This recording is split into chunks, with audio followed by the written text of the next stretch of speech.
안녕하세요, 도라이바 데스. 오늘은 여러분들이 일본 가면 제일 먼저 가봤을 만한 지역 글리코상에 있는 오사카의 남바 신사이바시 여기를 좀 파헤쳐보고자 해요. 제가 프롤로그에서 오사카 난이도가 3.5부터 시작해서 4.5까지도 갈 수 있다고 했는데 그 중에서도 남바 신사이바시 지역이 4 이상이라고 생각합니다. 왜 난이도가 높은지 프롤로그에서 말씀드렸죠.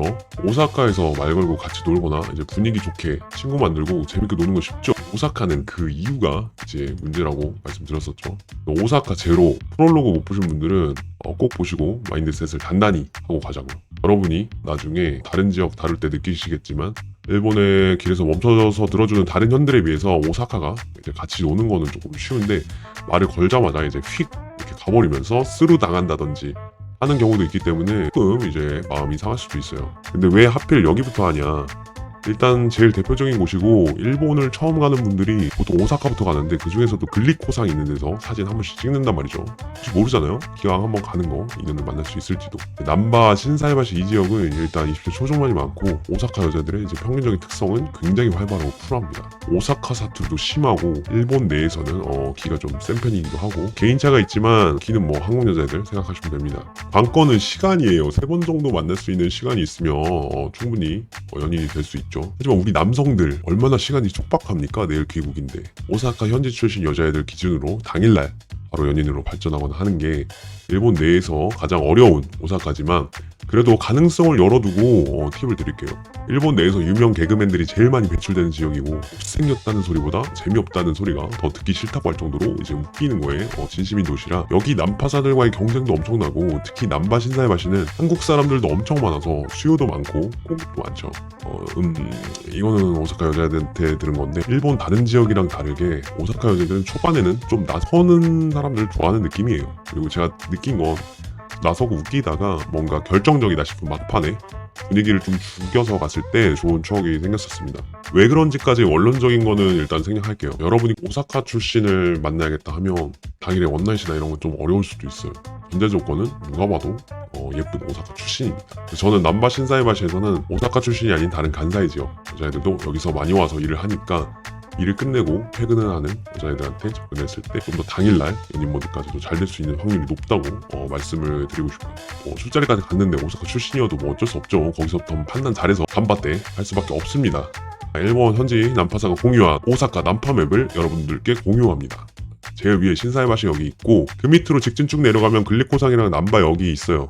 그리고 서쪽으로는 아메리카 마을, 동쪽으로는 신사이바시 상점가가 있습니다. 저도 이 지역에서는 이 맵에 굉장히 공감을 합니다. 저도 주로 아메리카 마을의 삼각공원이랑 신사이바시 상점가를 좀 애용을 했었어요. 일단 삼각공원은 이런 느낌입니다. 공원이라기엔 좀 애매하고 공터 같은 느낌인데 이런 식으로 앉아있어요. 주변에 포장마차도 있으니까 데려가도 되고 길거리 연예인도 가끔 있어요. 저녁부터 밤까지 이 삼각공원에서 앉아있는 애들은 분파를 기다리고 있는 애들도 많기 때문에 이 신사이바시 지역 스트리트에서는 저는 그나마 스팟이라고 생각해요.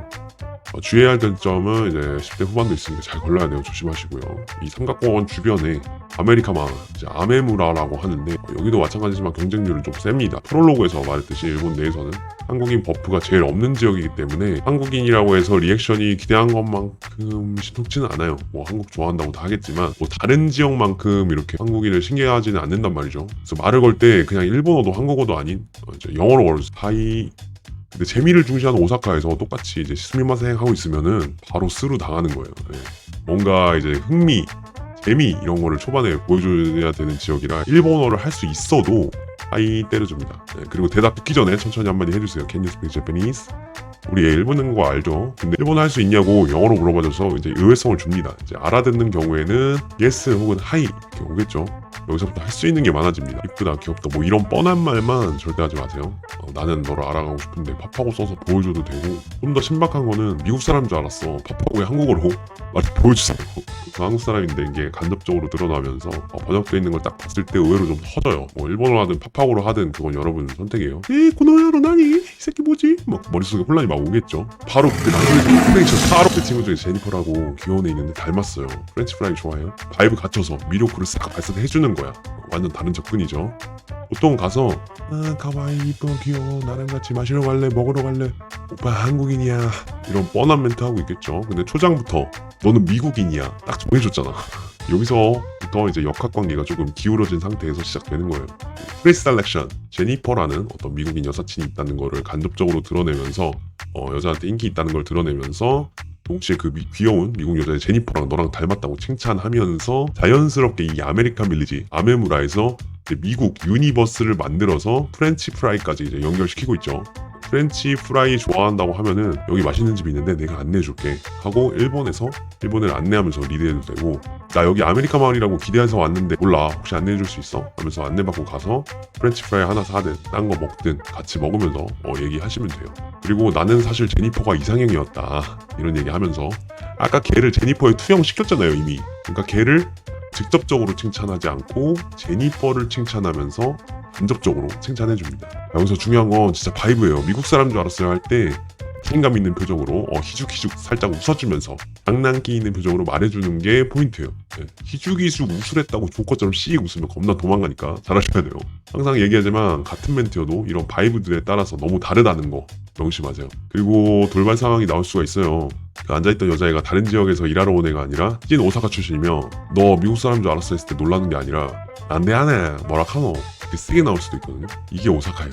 이럴 때도 대처하는 방법은 얼마든지 있는데, 이런 초반에 이제 부정적인 반응에 대한 대처나 필살기는 강의에서 들어보는 걸로 하고, 일단 프렌치 프라이를 먹으면서 제니퍼 루틴을 이제 열심히 쳐주고 미료쿠를 발산했으면 오사카는 여기서 한 발 더 나가서 좀 원초적으로 웃겨야 돼요. 이게 좀 어렵다고 느끼는 거였어요.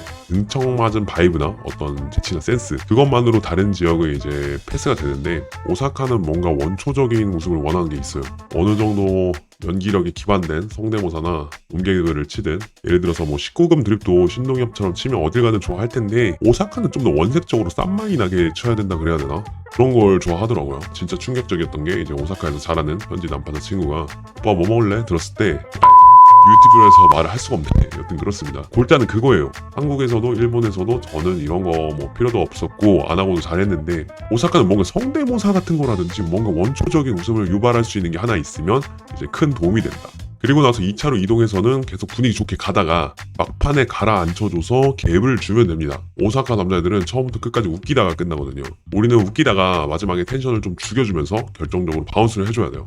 그 다음에 H&M, 신사이바시라마, 신사이바시 스지 상점과 윤교 정도가 있는데, 신사이바시 상점가나 H&M 쇼핑몰 OPA 앞은 오사카 현지 출신보다 다른 일본 지역에서 온 관광객 타겟이라, 제가 쇼핑몰 전문으로 나왔던 조교 12편에서 어떻게 하는지랑 팁까지 다 나와 있으니까 그거 복습하시면 끝나는 부분이고, 주말에 사람 미어 터지니까 평일이 좋습니다. 여기는. 다음 도톤보리 리버워크랑 윤교, 여기는 말 안 해도 위치 아시죠? 처음 오사카 가면 무조건 가게 되는 곳들이니까, 여기는 낮이든 밤이든 말 것이면 고베에서 놀러온 애들도 있고 옆에 효고현에서 놀러온 애들이 많아서 괜찮아요. 다만 경쟁이 아메리카 빌리지보다는 좀 세다는 거. 특히 글리코상이랑 사진 찍는 그 스팟에서는 다들 사진 찍느라 정신도 없고, 거기서는 뭐 낮에 라인 정도만 교환해두고 저녁 때 만나는 거지, 곧바로 술집으로 갈 확률은 일본 전역에서 가장 낮다고 보시면 돼요. 난이도 4에서 4.5 정도. 특히 윤교, 에비스바시는 일명 사랑의 징검다리로 할 정도로 난파교로 유명하고, 일본 대형 개그맨 기획사 요시모토의 연예인들이 자기의 개그를 연마하기 위해서 윤교를 지나가는 사람들한테 말을 걸면서 자신의 재주를 수행하는 장소이기도 하죠. 그래서 저는 진정한 레벨업과 수행을 원한다면 윤교 위를 추천드리고 싶어요. 여기서의 성공률이 높다는 건 일본 어느 지역을 가셔도 스트리트에서 무적, 스트리트 킹이 될 확률이 아주 높습니다. 우리의 모험은 이제 갈 길이 멀기 때문에 윤교에서의 레벨업을 위한 수행 방법도 추후 강의에서 풀도록 하고, 다음 오사카에서 아름다운 만남이 일어날 수 있는 이자카야 바 클럽은 2편에서 다룰게요. 3편은 오사카에서 제가 정말 사랑하는 이제 우메다랑 IT 인재들이 넘쳐나는 이제 요도야바시로 가봅시다. 그럼 여러분들 일본 여친 그날까지 짠해.